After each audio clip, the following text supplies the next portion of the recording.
Hey there, good morning. Happy hump day. It is December 27th. Hope that you're doing well on this Wednesday morning. Welcome to Breakfast with Bridgett. I'm your host, Bridgett Ellison, back from Christmas break. And we're having a great morning this morning. We wrapped up the morning show at 7 with the whole team here, counting you down to the new year. We hope that you're having a good time right now. I'm not sure who all is working, but we're here for you. Meteorologist Candace Campos is here with us too, and back from Christmas. How was Christmas? How are the girls? Were they surprised, happy? It was good. It was good. We had a really good time. Girls kept saying, "I wish we could redo Christmas morning all the time." I'm like, "Yes, that would be nice." So, Yes. but What it time was did they really wake you nice. up? I just want to know. Like 7:30. Uh-huh. Not too bad. Not too bad. I know Mm-hmm. some people who are like 5 o'clock starts. Oh man. So, I think yeah. they came in at like 6:45. Okay. Yeah. See, that's a little early. It It's hurts. still dark. Yeah. What was interesting is Peppermint, our elf. Oh yeah. She left us a note and said, "It's a wrap. We'll see you next year." And she wrapped the hallway. The kids Oh couldn't get wow. out. They Oh couldn't get my out. goodness. They had to bust out the wrapping paper. That is cute. You know, I know. Elfie left behind like a snow angel in the dining room, and there was That's snow cute. sprinkled near Santa's cookies and near the presents. So, she left in a nice fashion, I think, Very for nice. the Very season. nice. So, You see? since And it just was like magical that. snow though, it didn't melt. Oh, wow. It's very cool. I don't know about that in meteorology, that special snow. So, Right. but you know what? It's amazing how much you build up to Christmas and then all of a sudden it's like blink, gone. It's so Yes. fast. And now everyone switches their brains to New Year's. This is the big story. Yes. What's the New Year's forecast going to look like? Or do So you do how any are we New looking? Year's Eve plans, or are you So more of a I stay-at-home I don't kinda really Jane? I don't have any New Year's plans as of yet. I am, Mhm. it's on the weekends and I have the New Year's Day off, so I could technically do something, but I have to Yeah. see if I have a babysitter available. Um, Mm, I have to check on that, but I do have a yeah. birthday party I'm going to on Friday, which is sort of a pre-New Year's. So Oh, that'd be maybe fun. that'll be like my pre-New Year's celebration time. Why not? Yeah. We have a tradition where I from the dollar From store. the dollar We store? Yep, we get balloons that already come filled with like the big confetti. Mhm. Mhm. And then on a permanent marker, I write down like 6, 7, 8, 9, 10, 11, 12. And the kids at every Oh. hour get to pop the balloon and the confetti goes Oh, everywhere. that's It's like fun. it's And cute. It's a little you just countdown. want to use your new vacuum. I see what you're doing. I did get a brand new vacuum for Christmas. And for anybody who says, "I can't believe your husband got you a vacuum," I begged for that vacuum. I Mhm. wanted that This is vacuum a so bad. nice one. So This is cordless, lightweight.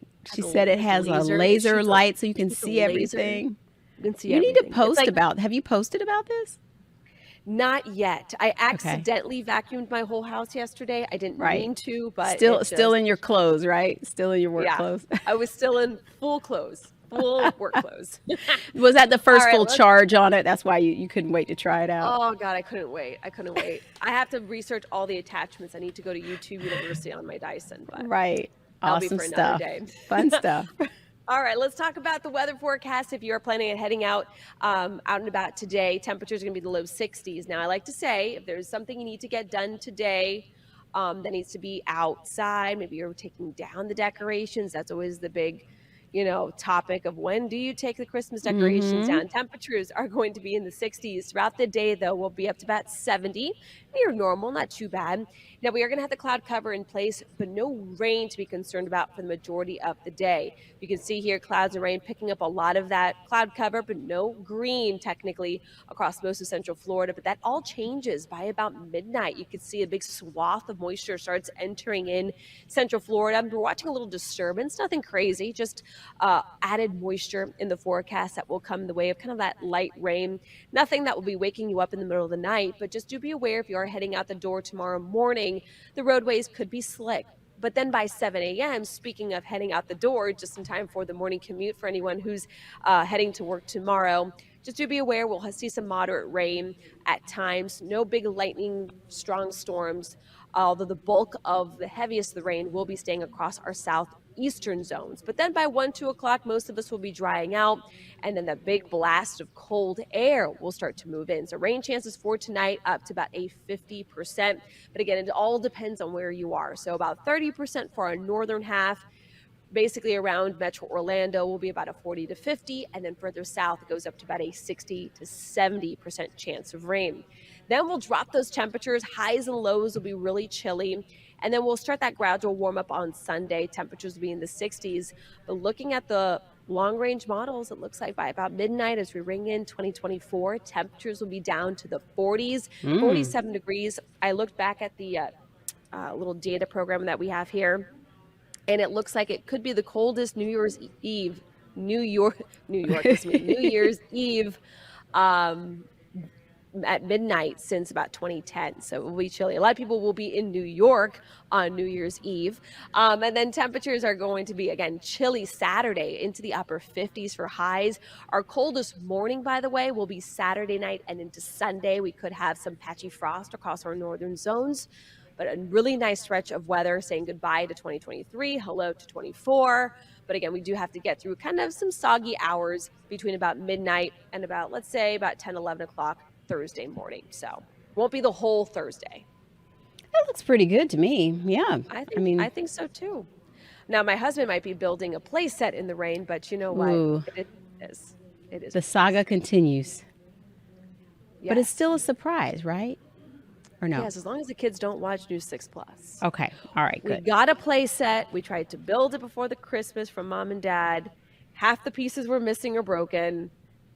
So we got the replacement parts, and hopefully we'll surprise them this week. It's relatable, Candace. Stay tuned. Yes. Stay tuned. You know, we are work from home Santa's workshop employees. So We really are. these We things really are. happen, and you just make some changes and keep going. And so there's a going. little delay on We will this one. persevere. Yes. Yes. Maybe hold it for the birthdays at this point. I don't know. Oh, man. I can't wait that long. Okay. All right, Candace. Thank you. Bye, Bridget. I'll see you in a Sure. bit. All right.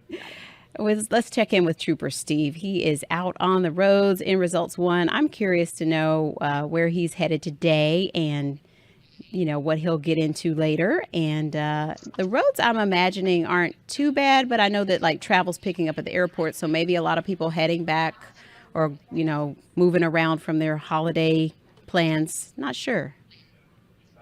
I'm just surprised that we have the entire morning team here Oh, the yeah. week after Christmas. That has Right. never, ever happened. So it's really nice to be with everybody and get through it. But you're right, Bridget. It is, I'm glad I'm not an air traffic controller. I'll say that. I'm glad I am a vehicle traffic controller because the way that the holidays have kind of landed, we're not seeing the mad dash that we would normally see. But today is definitely different than it was yesterday. Yesterday Okay. was a ghost town out there. Champions Gate, we had no issues. None of our downtown areas did we see any of the delays. But today, definitely kind of back into that swing of things. But I think it's going to dive right back down. And then we'll see it pick right back up tomorrow. Next week with Yeah. after the New Year. So should be interesting. Yeah, it's pretty smooth sailing, I guess, if you do want to get back on the road from your road trip for Christmas. I'm curious, what did the girls get for Christmas? So the girls, Bridget is talking about my dogs. They had stocking stuffers that were gifted by UCF this year, and they were completely decked out with all these little toys and stocking and little squeaky noises and treats and stuff, some gourmet treats. The chief of police, Chief Metzger, and his wife Linda are big fans of News 6 and supporters of mine, so they hooked me up this year for the girls. That's so And sweet. so their stockings and presents were funded this year, and I was greatly appreciative of it. And Oh, then that's nice. you definitely know you're getting older when you get excited to get a robe. So Camila got me Oh, a new house robe this year. oh, nice. And yes. And then we travel a lot. So we keep our Christmas gifts very minimal, very simple. and kind of just simple personal items. Yeah, well, that's great. Well, it sounds like it was a lovely break for you. And like you said, we're all Did back Santa here. did Santa get to visit your house? Oh yeah, I was just telling Candace about Santa, and Elfie left with Santa on Christmas night and left behind like a little snow angel when she left, and a little note. Aw. And there was quite a bit under the tree. I think the kids pretty much got everything they wanted. I think so, and they were really happy. They were screaming about some things, but of course, Well, Santa, I know Santa real personally, and I know Santa works really hard for those kids. Oh So yeah. I'm happy they were happy because Santa works very hard for those children. Oh, yes, yes. It was definitely a lot of effort going into that. So, so I there, can see your face. It's the best thing. You're just like, Steve, don't do this to me I'm right like, now. do, do, do, do, do. Okay. All right. Yep. So, what are you up to later today? Today's a fun day. So I used to be part of an organization called CarFit, and CarFit is focused on I use the term experienced drivers, our senior drivers. And a lot of times, believe it or not, once we hit a certain age, we don't replace our car very often. We're happy Hmm. with what we have and we drive it for years. Or we get into a family type situation to where, you've been with your wife or you've been with your husband for so long, and unfortunate things happen Hmm. and they pass on. And you now have this car and you are used to your other half driving it. Hmm. And you get in this vehicle and you just drive it, but it's not fit for you. It's not car fit. And that was the program that was called. And so they have this amazing checklist, and it talks about things that a normal, or I say a normal driver, we're all normal drivers, your average person does not think about when they get inside of a vehicle. For you, Bridget, I know you drive your specific vehicle most of the time, and your husband drives his vehicle. Same thing in my household.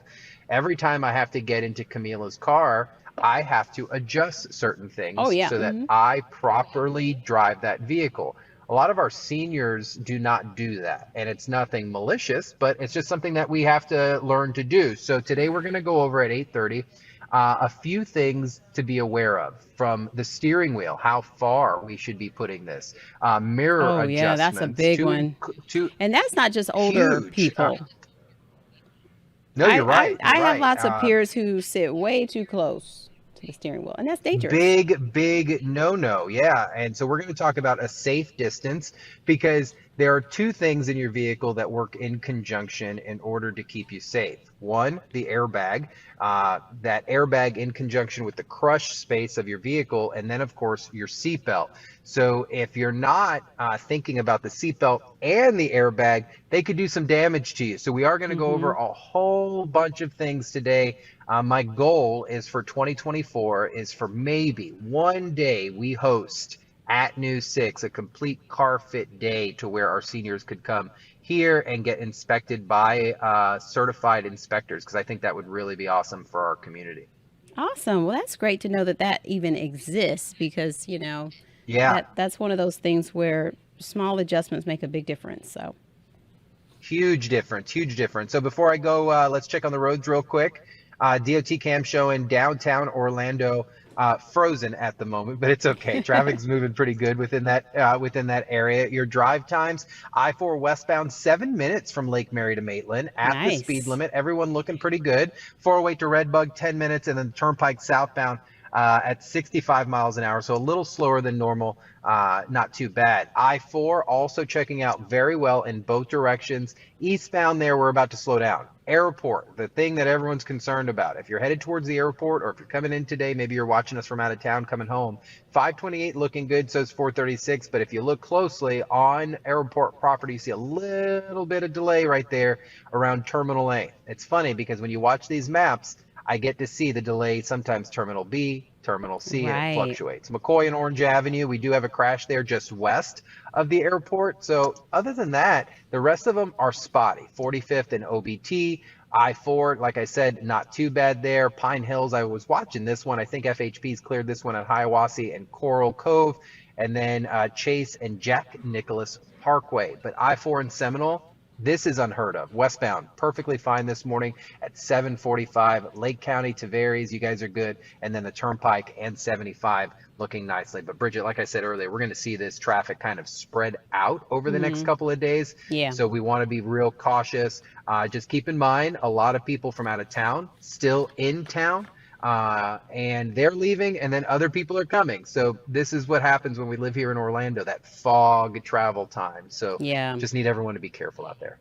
All right. Sounds good, Trooper Steve. We'll see you a little bit later streaming, right? Yes, ma'am. 8:30 clickorlando.com. I'll see you later. All right. Thank you.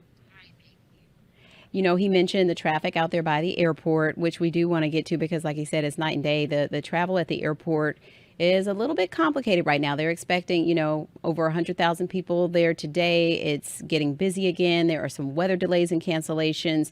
Mark Lehman has some more on the airport travel. The post-holiday travel rush is beginning to ramp up at airports across the country. Everybody's having that same kind of stress, and it doesn't make it any better when you're like freaking out because you're still in a line. Some areas are busier than others as travelers are taking things in stride. It's just crowded, but hey, you got some beautiful people here. Everybody's smiling and everything like that. At Orlando International Airport, nearly 175,000 passengers are expected today. That's more than 10% higher than the same time last year. More crowded days are also ahead, though, with Saturday expected to be the busiest. Meanwhile, much of the central U.S. is dealing with treacherous travel conditions. A winter storm has been pummeling Colorado and South Dakota. That's led to delays and cancellations extending to central Florida. According to FlightAware, 480 flights were delayed at MCO yesterday, and 8 more were canceled. And Mark Lehman is still out there at the airport monitoring those conditions for us. Good morning, Mark. I know that things have been ebbing and Hi, good flowing morning, out Bridget. there. Yeah, the delays were really bad this morning. We saw wait times through TSA getting about an hour. I would say probably it was over an hour. Right now, it's not looking as bad. Definitely the lines have died down. You can see it here behind me. This is for the gates 70 through 129. Although we're looking at about a wait time of, it says 34 to 38 minutes. So Ooh. still, you're going to see some waiting if you're going out to catch a flight this morning, but definitely not as bad as what we saw, say, around like 5, 6 a.m. How's the big board looking? Well, the big thing is the delay. So as you heard in my piece there, we were talking about the weather in the Central Plains, Midwestern part of the U.S. We've been having some blizzard-like conditions in some areas. And right now we're seeing a lot of the yellow on the board, some red. I checked with FlightAware just not too long ago. They said 187 delays and 4 cancellations so far for today in and out of Orlando, but that's probably going to change throughout the day, just depending on the weather conditions, because you have a lot of flights that come through Orlando. So if you have a delay somewhere else, it's just going to build, and those delays will build throughout the day as well. Right, right. I mean, like you said, a 38-minute wait, even if you are getting through that line, that if you're running late, that could really put a hiccup on things. If your flight is delayed, maybe that gives you some extra time. But if your flight's on time and you're late, you're going to be in a pickle there with a 38-minute security line wait. So that 3-2-1 rule is good to keep in mind too. Yeah, well, I mean, you talk about delays, you can't count on 150 delays. So that's why, airport officials say you should arrive. Usually they say 2 hours before your scheduled departure, but with things being so busy during the holidays, they're saying allow for at least 3 hours. And that's because you just never know what the situation is going to be when you catch a flight. Like I said, the line here, this is for 70 through 129. Over on the other side of the airport, for gates 1 through 60, We've been seeing the line, and it's stretching over to this side as well. Ooh. Behind me, you can see people going around there. So I Oh. got to imagine that the delay over on that side has got to be even worse than over here. I can tell you, a couple of years ago, my family we were catching a flight to Texas. We had a flight, I think it was around 6 a.m. And we thought, it's early. We'll arrive around 4:15. We should be fine. And we got here, and it was slammed. Oh, yeah. It took us, it took about 30 minutes just to check in our bags. Then we got in line, and it was about an hour through TSA. We were running to the gate. Oh, yeah. We got there at about 5:55 to catch our 6 a.m. flight. So that's why you got to allow yourself that time, because you just don't know what it's going to be like. And even just, traffic getting in, there's a lot of cars on the road, and parking as well could be an issue for people if they're trying to catch their flights to, wherever they're going. I know. I've been there too, Mark. And that's one of the things about Orlando's airport is that it is slammed first thing in the morning. I think everyone just wants to be the first ones out, first ones there. So it's just always super packed. But thank you for the current conditions there. Yeah. We'll look for your updates a little bit later today. All right. Sounds good. Thanks, Bridget. Thank you, Mark. So we'll take a quick break and we'll be right back. Okay, we're back now. We want to let you know about a little bit of news right now. In Ormond Beach, there was a very interesting crash rescue. Catherine Silver has more on what happened there. We just got the body camera video from the Volusia County Sheriff's Office. It starts with the perspective from deputies already at the scene. You can see them walking towards the car. They say went off the highway, rolled, and ended up in a ditch with about 3 feet of water. Inside this car was a mother, her 3 children, and all of their Christmas gifts. One by one, the presents are pulled out by Ormond Beach firefighters and Volusia County deputies who formed a human chain to get the gifts to dry land. There you go. The wet wrapping paper is pulled off as the pile grows on the ground. It's an effort to save Christmas for one family after they were saved. Thankfully, deputies say the mother and her kids who were inside this car only had minor injuries. All of the children are under 10 years old. Minutes go by with firefighters on top of the car, a ladder laid out to reach the vehicle.